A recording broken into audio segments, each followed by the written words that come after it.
والسامعين السلام عليكم ورحمة الله تعالى وبركاته.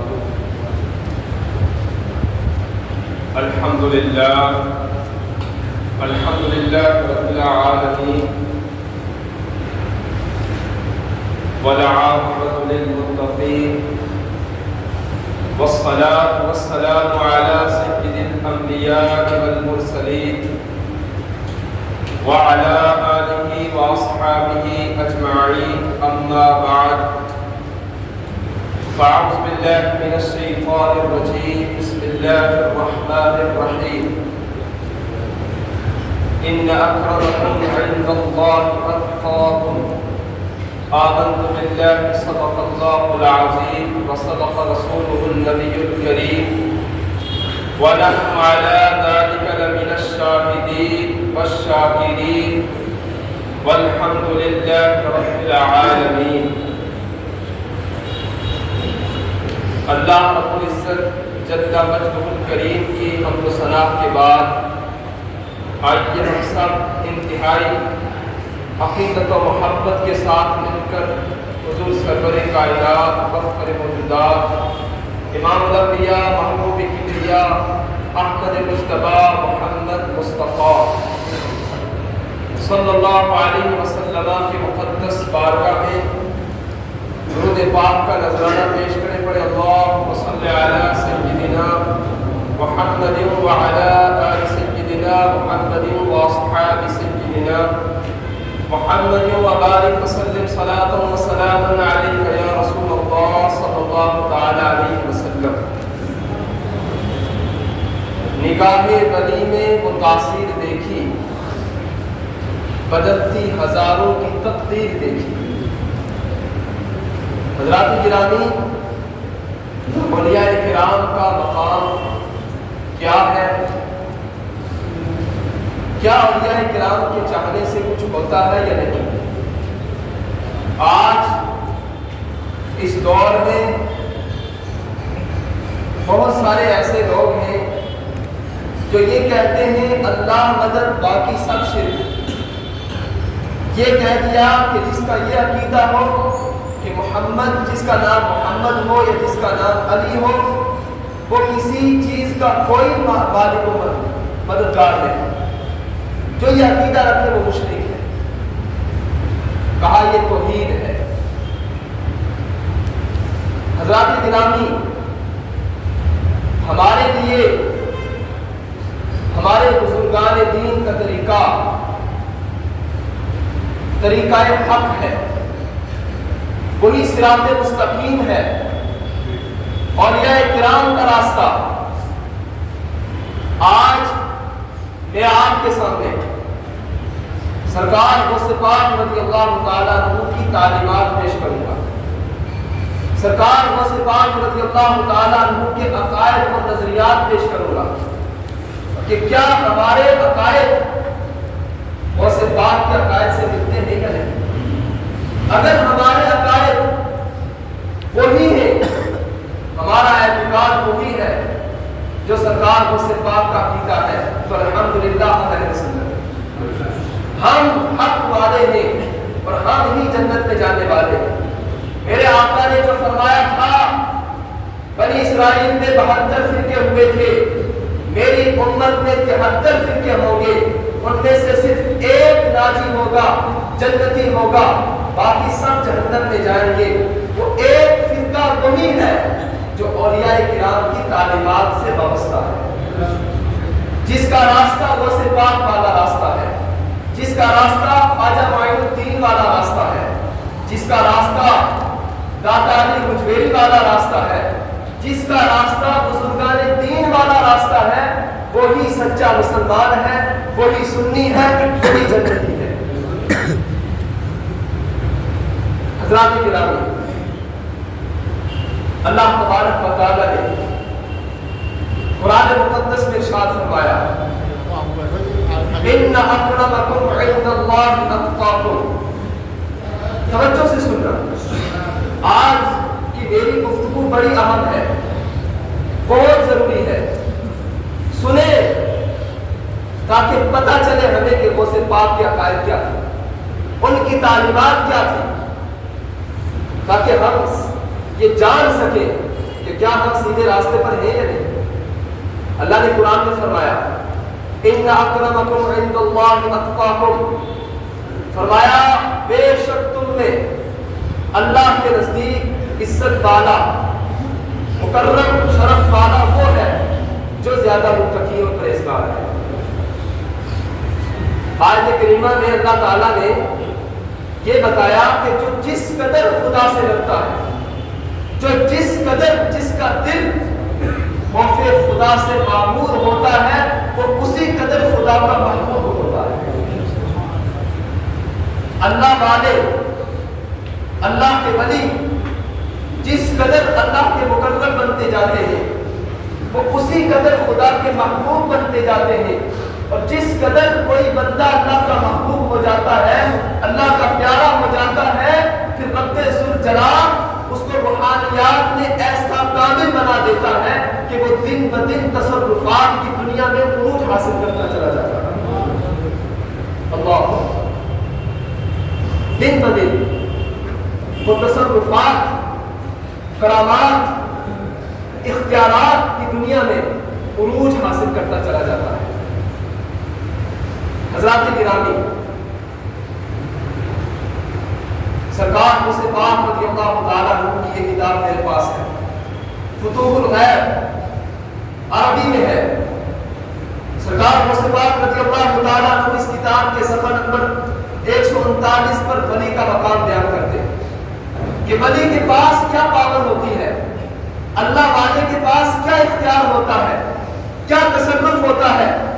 سرکار غوث پاک رضی اللہ تعالیٰ عنہ نے بتایا آج کے یہ لوگ جو کہتے ہیں کہ اگر کوئی یہ کہے کہ اللہ کے علاوہ کوئی اور بھی کچھ کر سکتا ہے وہ مشرک ہے، وہ سرکار غوث پاک کی اس عبارت کا جواب دے۔ سرکار غوث پاک فرماتے ہیں، سنیں توجہ سے، فرماتے ہیں قال اللہ تبارک و تعالی فی بعض کتبہ، فرماتے ہیں اللہ تبارک و تعالی نے اپنی بعض کتابوں میں ارشاد فرمایا المنزلۃ علی انبیاء علیہم السلام، وہ کتابیں جو اللہ تعالیٰ نے اپنے نبیوں پر نازل فرمائی۔ کیا فرماتا ہے اللہ تعالیٰ؟ یا ابن آدم انا اللہ الذی لا الہ الا انا، فرماتا ہے اے آدم کی اولاد، میں اللہ ہوں، میرے سوا کوئی معبود نہیں۔ آگے فرمایا اقول للشیء کن فیکون، فرماتا میرے بندے میری یہ شان ہے، اللہ فرماتا میری یہ شان ہے، میں کسی چیز کو کہتا ہوں ہو جا تو وہ ہو جاتی ہے، کن ہو جا، فیکون تو وہ ہو جاتی ہے۔ آگے فرماتے اطیعنی، اے میرے بندے تو میری اطاعت کر۔ اللہ فرماتا ہے، وہ سے پاک فرما رہے اللہ اپنے بندے سے فرماتا ہے اطیعنی، میری اطاعت کر، میرے بندے میری اطاعت کر، اجعلک تقول للشیء کن فیکون۔ سرکار اسے پاک فرماتے ہیں اللہ اپنے بندے سے فرماتا ہے اے میرے بندے تو میری اطاعت کر، میں تجھے بنا دوں گا ایسا کہ تو بھی کسی چیز کو کہے گا ہو جا تو وہ ہو جائے۔ اللہ دیکھو کتنے بڑی بات فرمائی سرکار، کتنی بڑی بات کہ بندے کو بھی اللہ یہ شان عطا فرماتا ہے، اپنے ولی کو، اپنے محبوب بندے کو، کہ وہ بھی کسی چیز کو کہتا ہے ہو جا تو وہ ہو جاتی ہے، یعنی کہنے کی دیر ہوتی ہے۔ آج کے یہ لوگ ان سے اگر یہ عقیدہ کہا جائے کہ یہ عقیدہ بزرگان دین کا ہے، یہ اولیاء کرام کا ہے، تو سیدھا شرک کا فتویٰ لگاتے ہیں کہ اللہ کے سوا کسی اور کو مددگار بنا لیا۔ دیکھو سرکار غوث پاک کی تعلیم، غوث پاک کے عقائد، نظریات، یقیناً سرکار غوث پاک کے نظریات سے ہی ہے یا نہیں؟ یقیناً سرکار غوث پاک کی تعلیمات صحیح ہے۔ یہ عقیدہ سرکار غوث پاک کا کہ اللہ کے ولی کے پاس یہ پاور ہوتی ہے، اللہ اس کو یہ مقام دیتا ہے کہ وہ کسی چیز کو کہتا ہے ہو جا تو وہ ہو جاتی ہے۔ تو بتاؤ اگر آج ہمارا یہ عقیدہ ہے الحمدللہ کہ اللہ کے ولی بہت کچھ کر سکتے ہیں اللہ کی مدد سے، تو ہمارا عقیدہ بزرگان دین کے مطابق ہے یا نہیں؟ غوث پاک والا عقیدہ ہے یا نہیں؟ جو یہ کہے اللہ کا ولی کچھ نہیں کر سکتا، اس کا عقیدہ غوث پاک کے عقیدے کے مطابق ہے؟ بالکل نہیں، یقیناً وہ جہنمی ہے، یقیناً وہ جہنمی ٹولا ہے، جہنم میں جانے والا فرقہ ہے۔ سرکار غوث پاک رضی اللہ تعالیٰ عنہ کے عقائد و نظریات، یہ آپ کی کتاب ہے بنیاد الطالبین۔ آپ نے فرمایا اللہ کے ولی کے پاس کتنی پاور ہوتی ہے۔ آپ نے حضرت بایزید بستامی رضی اللہ تعالیٰ عنہ کا واقعہ نقل فرمایا، بہت بڑے ولی کامل سرکار غوث پاک سے بھی قرآن کہ حضرت ابو موسیٰ دبیلی رضی اللہ تعالیٰ عنہ، یہ حضرت عبد الرحمن بن یحییٰ رضی اللہ تعالیٰ عنہ کے پاس گئے توکل کا سوال پوچھنے کے لیے۔ یہ توکل کیا ہے؟ توکل کا مطلب بھروسہ، اللہ کی ذات پر بھروسہ کرنا۔ یہ توکل کیا ہے؟ حضرت عبد الرحمن بن یحییٰ نے فرمایا اگر تیرا ہاتھ اژدہا کے منہ میں ہو اور تیرا ہاتھ جو ہے وہ یہاں تک یعنی بازو تک اژدہا کے منہ میں چلا جائے تو اس وقت بھی تیرے دل میں خدا کے سوا کسی کا خوف نہ ہو، یہ توکل ہے، یہ بھروسہ ہے اللہ کی ذات پر۔ کہتے اس کے بعد میں دوبیر سے بستان آیا حضرت بایزید بستامی کے پاس یہی توکل کا سوال لے کر۔ کہتے میں نے دروازہ کھٹکھٹایا، سرکار حضرت بایزید بستامی نے اندر سے کہا، ابھی ان کو پتہ نہیں ہے، اندر سے جواب دیتے ہیں کہ اے ابو موسیٰ، عبد الرحمن نے تجھے جو جواب دیا تھا وہ کافی نہیں تھا کہ میرے پاس آ گیا؟ سبحان اللہ بولو۔ حضرت بایزید بستامی کو کیسے پتا چلا کہ حضرت ابو موسیٰ دبیلی نے حضرت عبد الرحمن بن یحییٰ سے توکل کا سوال پوچھا تھا؟ یہ تو دوبیر کا واقعہ ہے، وہ بستان آئے ہیں، لیکن حضرت بایزید بستامی کی نگاہ ولایت پہلے ہی دیکھ چکی تھی کہ یہ واقعہ ہو چکا ہے۔ آپ نے اپنی طرف سے ارشاد فرمایا، نگاہ ولایت میں متاثر دیکھی، بدلتی ہزاروں کی تقدیر دیکھی۔ کہتے ہیں میں نے عرض کیا دروازہ کھولے، کہا آپ سوال لے کر آئے ہیں، سوال پوچھنے کے لیے آئے ہیں، اگر زیارت کی نیت سے آتے تو دروازہ کھولتا۔ خیر جواب دیا، توکل کا جواب دیا، کہا عرش کے گرد کسی اژدہا نے گھیرا ڈالا اور وہ تیری طرف آئے تو اس وقت تیرے دل میں خدا کے سوا کسی کا خوف نہ ہو، یہ توکل ہے۔ یعنی بندے کے دل میں صرف للہیت ہو، اللہ ہی اللہ ہو، خدا کا ہی خوف ہو اور کسی کا خوف نہ ہو، یہ بھروسہ ہے، یہ توکل ہے۔ کہتے ہیں اس کے بعد میں واپس چلا گیا، 1 سال کے بعد آیا سرکار بایزید بستامی کے پاس، میری ملاقات ہوئی۔ کہتے ہیں اس کے بعد میں 1 سال تک یہ واقعہ سرکار غوث پاک نے اپنی کتاب بنیاد الطالبین میں لکھا۔ 1 سال تک میں حضرت بایزید بستامی کے پاس رہا۔ حضرت ابو موسیٰ کہتے ہیں مجھے جب بھی کوئی مسئلہ پیش آیا، میرے دل میں کوئی مسئلہ پنپا، میرے تخیلات میں کوئی خیال آیا تو مجھے حضرت بایزید بستامی نے اپنی ہی طرف سے جواب عنایت فرما دیا، میرے پوچھنے سے پہلے ہی۔ اب یہاں پر میں آپ کو توجہ چاہوں، اللہ کے ولی کی شان دیکھو، اللہ اپنے ولی کو ایسا مقام عطا فرما دیتا ہے کہ وہ دلوں کا حال بھی جانتا ہے، دلوں میں کیا وسوسات ہیں، دلوں میں کیسی باتیں ہیں، تخیلات میں کیا ہے، اللہ کا ولی یہ بھی جانتا ہے۔ حضرت بایزید بستامی رضی اللہ عنہ، یہ سرکار غوث پاک کا عالمہ، سرکار غوث پاک کا بھی یہ عقیدہ ہے کہ اللہ کے ولی بہت کچھ جانتے ہیں، بہت کچھ کر سکتے ہیں۔ بخاری کی حدیث پاک ہے کتاب الرقاق کے اندر، امام بخاری حدیث پاک لے کر آئے، حدیث قدسی ہے، حضرت ابو ہریرہ رضی اللہ تعالیٰ عنہ راوی ہے۔ اللہ تبارک و تعالیٰ نے اپنے ولی کی شان بیان فرمائی۔ اللہ فرماتا ہے ان اللہ قال، اللہ فرماتا ہے من عاد لی ولیا فقد آذنتہ بالحرب۔ اللہ فرماتا ہے جس نے میرے ولی کو تکلیف پہنچائی اس کے ساتھ میرا اعلان جنگ ہے۔ اللہ آگے جو فرمایا لا یزال عبدی یتقرب الی بالنوافل حتی احبہ۔ میرے آقا فرماتے ہیں، اللہ فرماتا ہے میرا بندہ میرا قرب حاصل کرتا رہتا ہے یہاں تک کہ میں اس سے محبت کرنے لگتا ہوں۔ اذا احببته كنت سمعه الذي يسمع به وبصره الذي يبصر به۔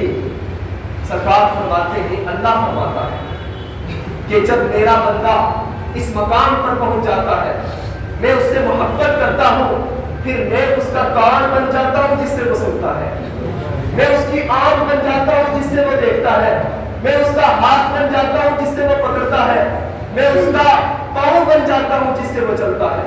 وَإِن سَأَلَنِي لَأُعْطِيَنَّهُ۔ سرکار فرماتے ہیں، اللہ فرماتا ہے میرا بندہ اگر مجھ سے کسی چیز کا سوال کرے تو میں ضرور اسے عطا فرماتا ہوں۔ یہ ولی کی شان ہے۔ کیا مطلب کہ میں اس کی آنکھ بن جاتا ہوں جس سے وہ دیکھتا ہے؟ اس کا کیا مطلب یہ ہے اللہ تبارک و تعالی تمام غیب کے پردے اٹھا دیتا ہے ولی کی نگاہ کے سامنے سے۔ تمام غیب کے پردے اٹھ جاتے ہیں، دور کی چیز ہو یا نزدیک کی چیز ہو، ولی تمام چیزوں کو اپنے ہاتھ کی ہتھیلی کی طرح دیکھتا ہے۔ سرکار کو سے بات نے فرمایا نظرت الی بلاد اللہ جمعا کخردلۃ علی حکم اتصال۔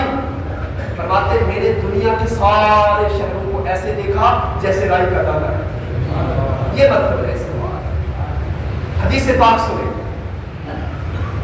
حضرت حارث رضی اللہ تعالیٰ عنہ، اب اس حدیث پاک کو امام صاحبی نے نقل کیا، امام اعظم ابو حنیفہ نے الفقہ الاکبر کے اندر نقل کیا، امام جلال الدین سیوطی نے جامع کبیر کے اندر نقل کیا، حافظ ابو نعیم نے نقل کیا، امام طبری نے نقل کیا۔ حدیث پاک کیا ہے؟ حضرت حارث سے میرے آقا نے پوچھا کہ حارث تم نے دن کیسا پایا؟ کہا عرض کیا یا رسول اللہ سچا مسلمان کو۔ پھر میرے آقا نے پوچھا اے حارث تیرے ایمان کی حقیقت کیا ہے؟ تو حضرت حارث نے عرض کیا کأنی انظر الی عرش ربی بارزۃ۔ کہا یا رسول اللہ میرے ایمان کی حقیقت یہ ہے کہ گویا میں اپنے رب کے عرش کو اپنی نگاہوں کے سامنے دیکھ رہا ہوں۔ اللہ اکبر۔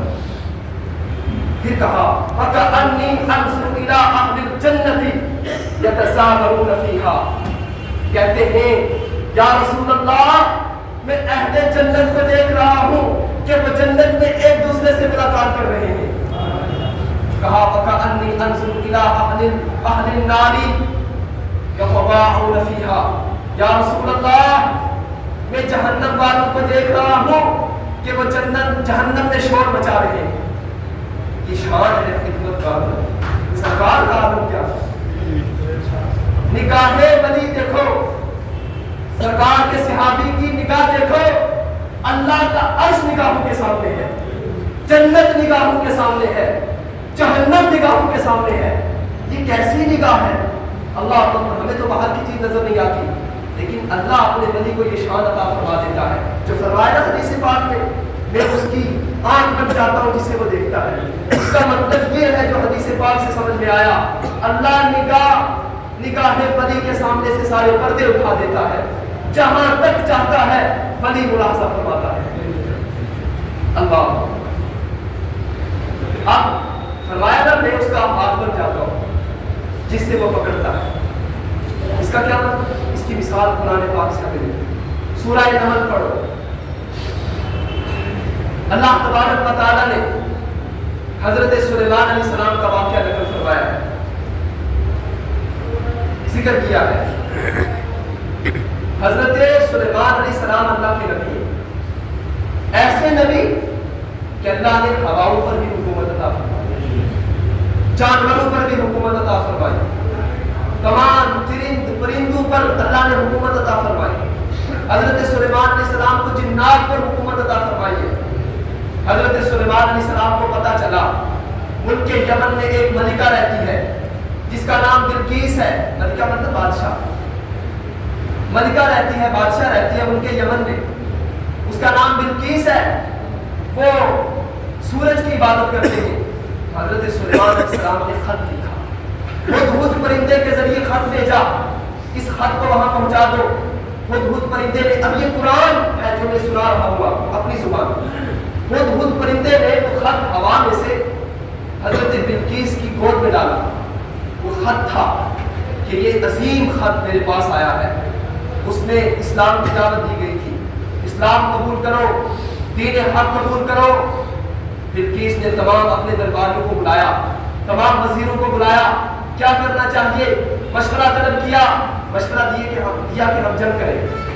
بلقیس نے کہا، حضرت بلقیس نے، کہ جنگ میں خیر نہیں، جنگ میں علاقے برباد ہو جاتے ہیں، ملک برباد ہو جاتا ہے، نقصان ہوتا ہے. مشورہ یہ کیا کہ ہم کچھ تحائف، کچھ ہدایہ حضرت سلیمان علیہ السلام کے پاس بھیجتے ہیں. اگر وہ اللہ کے نبی ہوئے تو وہ ہمارے تحائف کو قبول نہیں فرمائیں گے، اور اگر وہ نبی نہ ہوئے تو وہ ہمارے تحائف کو قبول فرما دیں گے اور نرمی اختیار فرمائیں گے. تحائف بھیجے گئے. جب ایک چیز حضرت سلیمان علیہ السلام کی بارگاہ میں پہنچا تو حضرت سلیمان علیہ السلام نے انکار فرما دیا. کہا میرے پاس جو اللہ کا دیا ہوا مال ہے وہ تمہارے مال سے کہیں زیادہ بہتر. تو جب پتا چلا حضرت بلقیس کو تو وہ وہاں سے ملک یمن سے چلی اسلام قبول کرنے کے ارادے سے. اب حضرت سلیمان علیہ السلام نے چاہا کہ حضرت بلقیس کے ملک یمن سے بیت المقدس پہنچنے سے پہلے ان کا تخت میرے پاس آ جائے. حضرت سلیمان علیہ السلام نے اپنے درباریوں سے کہا، کون ہے جو بلقیس کا تخت میرے پاس لائے؟ ایک جن اٹھا، کہا میں لاؤں گا، آپ کی مجلس کے برخاست ہونے سے پہلے لاؤں گا. فرمایا نہیں، مجھے اس سے پہلے چاہیے. وقال الذي عنده علم من الكتاب انا آتيك به ان يرتد اليك طرفك قبل ان يرتد اليك طرفك. فرمایا حضرت سلیمان علیہ السلام کے صحابی نے، حضرت آصف ابن برخیہ نے کھڑے ہوئے عرض کیا کہ حضرت، کہا اس نے جس کے پاس کتاب کا علم تھا، کہ میں لاؤں گا اس کو آپ کی بارگاہ میں آپ کی آنکھ جھپکنے سے پہلے. اللہ، کہاں ہے تخت؟ یمن. کہاں لانا ہے؟ بیت المقدس میں. 3 میل سے بھی زائد کا فاصلہ ہے. تخت کتنا بڑا ہے؟ روایت میں آتا ہے 80 گز لمبا، 40 گز موٹا چوڑا اور 20 گز موٹا. ہیرے جواہرات، سونے، چاندی، موتیوں سے بنا ہوا تخت ہے. حضرت سلیمان علیہ السلام اپنی آنکھیں بند کرتے ہیں، کھولتے ہیں تو کیا دیکھتے ہیں؟ تخت بلقیس حضرت سلیمان علیہ السلام کی آنکھوں کے سامنے تھا. کیسے لے آئے؟ حضرت آصف ابن برخیہ اتنا بڑا تخت ایک بلکہ سیکنڈ میں نہیں، آدھی سیکنڈ میں آنکھ جھپکنے میں کتنا وقت لگتا ہے. تخت بلقیس کو حضرت سلیمان علیہ السلام کی نگاہوں کے سامنے حاضر کر دیا. اب یہ مطلب ہے، اللہ فرماتا ہے میں اپنے ولی کا ہاتھ بن جاتا ہوں جسے وہ پکڑتا ہے. یہ سرکار کو سے پاک کی عقیدہ ہے کہ اللہ ولی کو یہ شان عطا فرماتا ہے، وہ کسی چیز کو کہتا ہے ہو جا تو وہ ہو جاتی ہے. گویا حضرت آصف نے کہا ہوگا تخت سے کہ تخت حاضر ہو جا تو تخت حاضر ہو گیا. یہ ہے ولی کی پاور. یہ قرآن ہے. اب کون ہے جو قرآن کا انکار؟ کس کے اندر ہمت ہے جو قرآن کا انکار؟ بتاؤ. آج جو لوگ یہ کہتے ہیں ولی کے پاس کچھ نہیں، ولی کچھ نہیں کر سکتا، یہ شرک ہے، یہ بدعت ہے. بتاؤ ان کا عقیدہ قرآن کے مطابق ہے؟ ان کا عقیدہ بزرگان دین کے مطابق ہے؟ ان کا عقیدہ سنت کے مطابق ہے؟ بالکل نہیں. یہ لوگ بددین ہیں، یہ گمراہ ہیں. یہ توحید ان کی گھڑی ہوئی توحید ہے. اصل میں ان کا پروپیگنڈا یہ ہے کہ اصل توحید سے لوگوں کو ہٹایا جائے اور غلط توحید کی جو ہے دعوت دی جائے. اللہ تبارک و تعالیٰ ایسے لوگوں سے ہمارے ایمان کی بات کریں. تو انشاءاللہ وقت ملا تو مزید اسی موضوع کے اوپر آپ کے سامنے گفتگو کروں گا. اللہ تبارک و تعالیٰ سننے سے زیادہ عمل کثیر کی توفیق عطا فرمائے. کلمہ پاک کا ذکر لا الہ الا اللہ محمد رسول اللہ.